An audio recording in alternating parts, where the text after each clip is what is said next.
सरकार ने आधार कार्ड बनाने के नियमों में बड़ा बदलाव किया है। अब किसी भी अडल्ट यानी कि 18 साल से ऊपर की उम्र के लोगों को आधार कार्ड बनवाना आसान नहीं होगा। सरकार के नए नियमों के तहत आपको ऐसे कागजात दिखाने पड़ेंगे जिससे साबित होगा कि आप भारत के नागरिक हैं।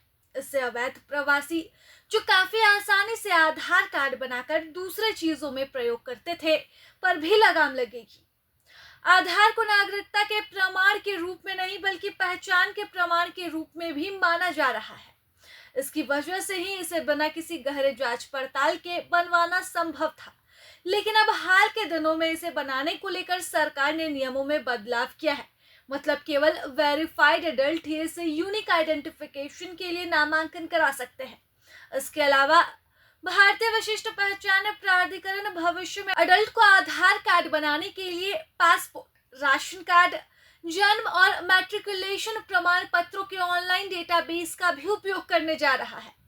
आधार अधिनियम की धारा 9 में साफ साफ कहा गया है कि आधार नागरिकता या निवास का प्रमाण नहीं है, यह केवल पहचान के लिए जारी किया गया यूनिक नंबर है। सरकारी डाटा के अनुसार पिछले 15 वर्षों में 140 करोड़ से भी ज्यादा आधार बनाए गए हैं। इनमें मृत लोगों के आधार भी शामिल है और लगभग वयस्कों की संख्या ही अधिक है। अब तो सरकार नवजात शिशुओं को भी जन्म के तुरंत बाद ही आधार जारी कर देती है। मगर हाल ही के दिनों में बढ़ते अवैध प्रवासी और उनके पास मिल रहे आधार को देखते हुए नए वयस्क पंजीकरण के मापदंडों को कड़ा करने का फैसला लिया गया है। अवैध प्रवासियों के आधार हासिल करने से रोकने के लिए राज्य पोर्टल के माध्यम से कड़ी जांच के बाद ही जारी करने का आदेश दिया गया है। सरकार ने बताया कि पिछले 1 सालों में अवैध प्रवासियों द्वारा आधार प्राप्त करने के लिए डॉक्यूमेंट के साथ छेड़छाड़ करने की शिकायतें मिली है।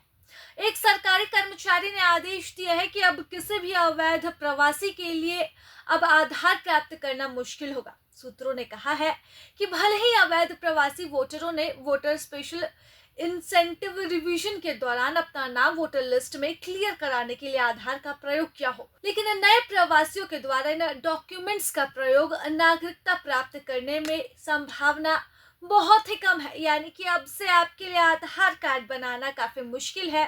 क्योंकि हाल ही के दिनों में बिहार में वोटर लिस्ट रिवीजन पर बवाल मचा हुआ है।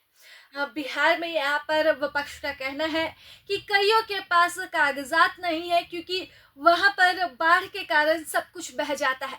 तो वहीं दूसरी तरफ बिहार में चुनाव से पहले इस वक्त वोटर रिवीजन का कार्य जारी है। इस पर सुप्रीम कोर्ट में पहले ही सुनवाई चल रही थी। इसी बीच ये बड़ा फैसला अभी लिया गया है।